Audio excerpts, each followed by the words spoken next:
Okay, let's unpack this. We've all heard it, right? Rude what?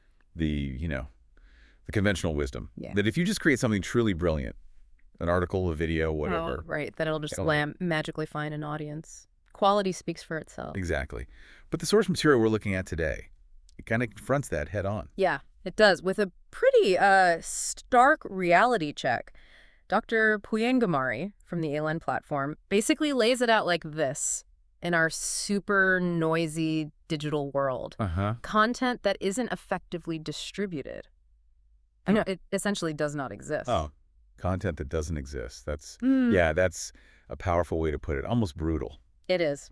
So, okay, the mission for this deep dive seems pretty clear then. Wait. Digging into Dr. Ghamari's blueprint, his strategy for mastering content distribution, to figure out how you can make your content, well, impossible to ignore. Exactly. And it totally flips the script on how most people think about creating stuff. Distribution isn't just an afterthought, something you bolt on at the end. No. It has to be like a first principle, woven right into the process from the beginning. So it's not just about being a great creator anymore. Not at all. The players who are really winning today, they're master distribution architects. Okay, distribution architects. I like that. Yep.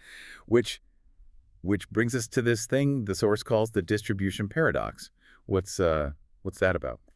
Yes, well, it's that thing you see constantly. Right. Incredibly valuable content, maybe insightful, maybe super entertaining. Yeah. And it just completely fails to find an audience. It totally busts that myth of if you build it, they will come. Right.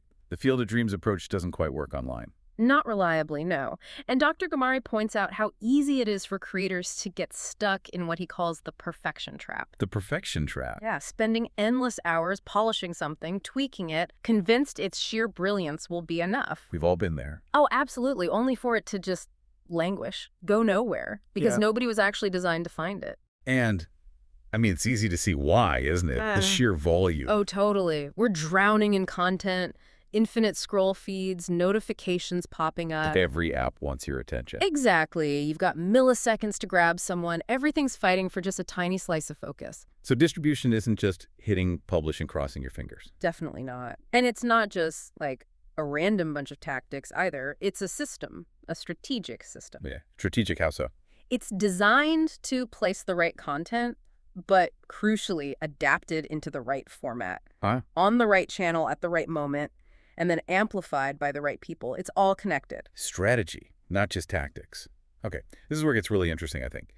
The source lays out a 5-step wizard action plan Haha, yeah, wizard, that's the term used. for achieving what he calls unstoppable content distribution. So where does this blueprint tell us to even begin? What's step 1? Step 1 is absolutely foundational. You have to map your top 5 distribution channels. Okay, top 5. But why limit it? Wouldn't you want to be, well, everywhere? Especially now. See, that's the counterintuitive part. The source argues that trying to be everywhere just spreads you way too thin. Right. Dilutes your effort. Exactly. And it makes it basically impossible to adapt your content effectively for any single channel, let alone all of them. The goal isn't just finding the platform with the most users. Okay. It's finding the platforms where your specific audience is actually having relevant conversations, where they're most receptive to your message. So deep analysis first, not just guessing. Deep analysis. You need to really understand where your ideal listener or reader or viewer actually hangs out online. Are they deep in LinkedIn, specific Reddit forums, industry newsletters, maybe Telegram groups, YouTube? So you're identifying the key battlegrounds, the ones that matter most for your goals, your audience. Precisely. You list your top 5. And it's based on a mix, sure, audience size matters, but also relevance, and crucially, the potential to actually convert or engage meaningfully. Right. Not just eyeballs, but the right eyeballs. Exactly. And here's a key part. You assign a channel champion for each of those top 5. A champion. Someone whose job it is to really get that specific platform, understand its quirks, its culture, how to best adapt content for it, how to optimize performance just for that space. Interesting. Like a specialist. Totally. The source uses ALN as an example. They zeroed in on LinkedIn for investors, YouTube for platform demos, very specific industry newsletters, certain Telegram groups, and strategic podcasts relevant to global real estate. It's focused, concentrated energy. Okay, that makes sense. Map those crucial channels, step 1. Once you know where you're aiming, What's step 2 in the blueprint? Step 2 is all about efficiency and maximizing your reach. It's repurpose each core content piece into 3 formats. Leverage. Okay. Getting the most bang for your buck from that initial effort. You got it. The core idea is simple but powerful. One good idea, but told effectively in 3 different ways. Optimized for different platforms. That triples your surface area for discovery. Right. Without needing triple the work to create something totally new each time. Exactly. Think about it. You write that great blog post, but you don't just tweet a link. No. No. You turn key ideas into, say, a visually engaging carousel for LinkedIn. Okay. Or maybe a short, punchy video summarizing the main points for Instagram Reels or TikTok. Or even a simple infographic people can quickly scan and share. Or a podcast interview. Right. A long interview could become a bunch of quotable graphics for social media, maybe a detailed thread on X, formerly Twitter, and perhaps even a downloadable PDF guide that expands on a key topic. I see. So it's really about respecting how people consume information differently on different platforms. The source mentioned something about founder interviews. Yeah, they took long-form text interviews and turned them into short video clips and social posts. Right. And those shorter formats apparently exploded in online communities, places where people would never have sat down to read the original long article. That really drives home the why, doesn't it? Meet people where they are. In a format they actually prefer on that specific platform. That's the key. Okay, so map channels, repurpose content. Step 3 must be about reaching beyond your own followers, right? Absolutely. Step 3 is strategically cross-promote content in partner communities. Partner communities. Getting your stuff in front of audiences you don't already own. Exactly, because, let's face it, truly significant reach, like viral potential or finding large new audiences, it rarely happens just within your own little walled garden online. Sure. So this step is all about unlocking access to audiences that someone else has already taken the time to build and, crucially, earn the trust of. Okay, but how do you do that without coming across as just spammy? Mm-hmm. Or like you're constantly asking for favors? Yeah, that's the big challenge, right? And the blueprint addresses it directly. It emphasizes leading with value first, always. Value first, not just share my stuff. Definitely not. It's about building genuine alliances, real relationships. Share their content generously first. Look for ways to maybe collaborate on something together, offer them exclusive data or an insight they could use, maybe propose a co-hosted webinar or discussion. So you build goodwill and demonstrate value before asking. Exactly. Then, once that foundation is there, you can explore reciprocal exchanges. Maybe they mention you in their newsletter, you do a guest post swap, or you agree to cross-promote each other's relevant content on social media. Makes sense. The A-Lend example you mentioned, they cross-promoted guides with investment blogs and legal advisors. Right, and you can bet they weren't just cold emailing asking for shares. They were likely offering unique, valuable insights, maybe co-creating content that genuinely benefited the partner's audience. Which, in turn, gives A-Lend credibility and access to markets they couldn't easily reach on their own. That's the idea. Strategic relationship building, clear value exchange. Okay. What about timing? Does the when matter in all this? Oh, massively. A huge role. And that brings us to step 4. Use scheduling tools to post at optimal times for each audience. This sounds basic, almost. Yeah. But you're saying it's a secret weapon. It is, because it's so often misused or just not really thought through strategically. You could have the absolute best piece of content, but if it goes live when your target audience is asleep or offline or just not in the right frame of mind on that specific platform, Oof, it disappears. it fails completely. And this gets really tricky now with global audiences, right? Different time zones, different platform usage patterns. Yeah, how do you manage that? Well, you absolutely need to lean on scheduling tools. That's the practical part, whether Right. it's the platform's own scheduler or third-party tools like Buffer, Hootsuite, whatever.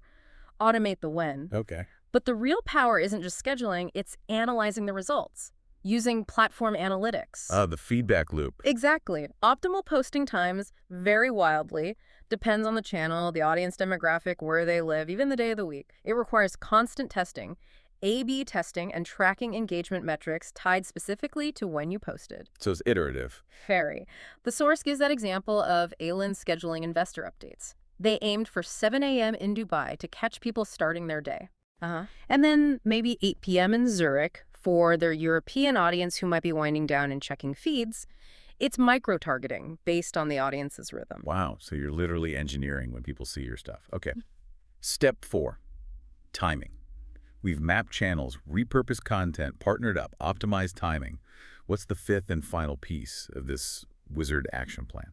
Step 5 is the one that can really lead to exponential reach. It's Right. build a network of content amplifiers, brand advocates, and influencers. Ah, the multipliers, the people who become like your voluntary distribution army. Exactly that. The difference between just steady reach and achieving real virality or unstoppable momentum, often it comes down to having people who genuinely believe in what you're doing Right. and are willing, even eager to multiply your message through their own trusted networks. And these aren't just, big name paid influencers necessarily. Who else could they be? They could be your most loyal customers, or subject matter experts who follow your work, or even those strategic partners we talked about who see mutual benefit in amplifying what you put out. Okay, so how do you get them activated? How do you go from just identifying potential amplifiers to actually getting them to, well, amplify?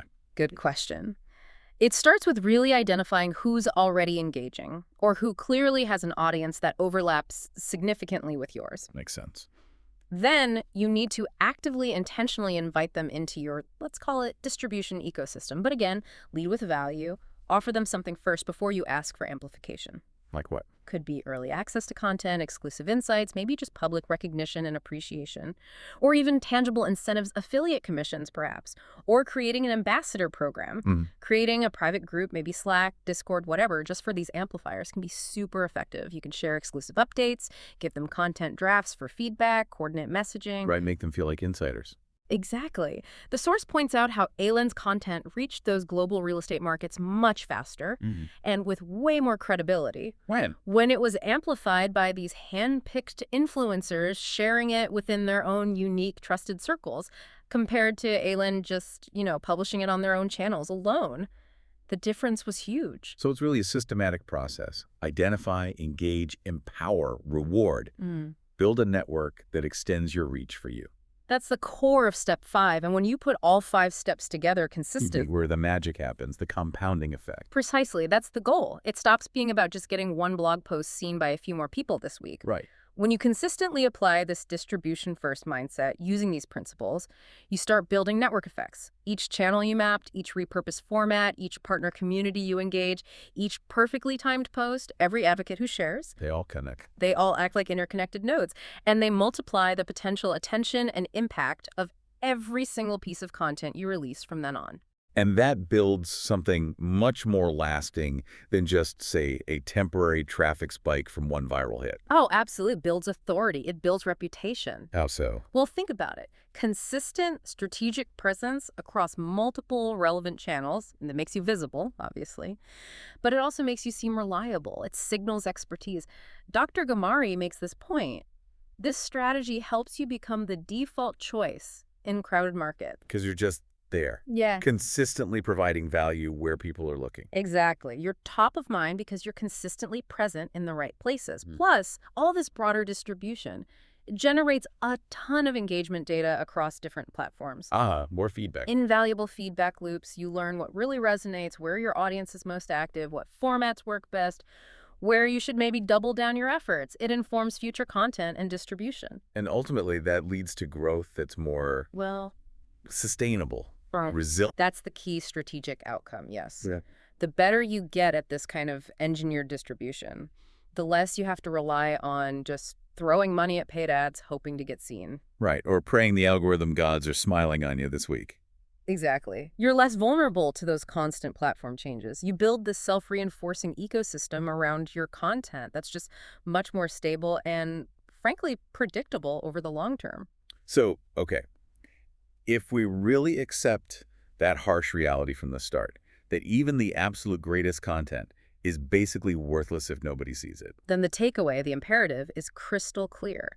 Mastering distribution means you have to treat every single piece of content not just as, a creative thing you made, as a strategic asset, an asset that is designed deliberately, right from the very beginning, right from the idea stage. Designed to do what? Designed to travel, designed to morph into different forms, and designed to compound its value across this whole interconnected web of channels and partners and advocates you've built. The message for anyone creating anything today seems pretty unambiguous then. Yeah. Engineer your distribution. Give it the same level of rigor, the same creativity, the same intention that you pour into crafting the core idea or the final product itself. Don't just create brilliance and hope it gets found. Build the system that makes it impossible for your audience to ignore. That's the fundamental shift, isn't it? The transformation this deep dive really points to. It absolutely is. So, thinking about this, what does it all mean for you listening right now? For the content you're creating, or maybe planning to create? The provocative thought we want to leave you with today is this.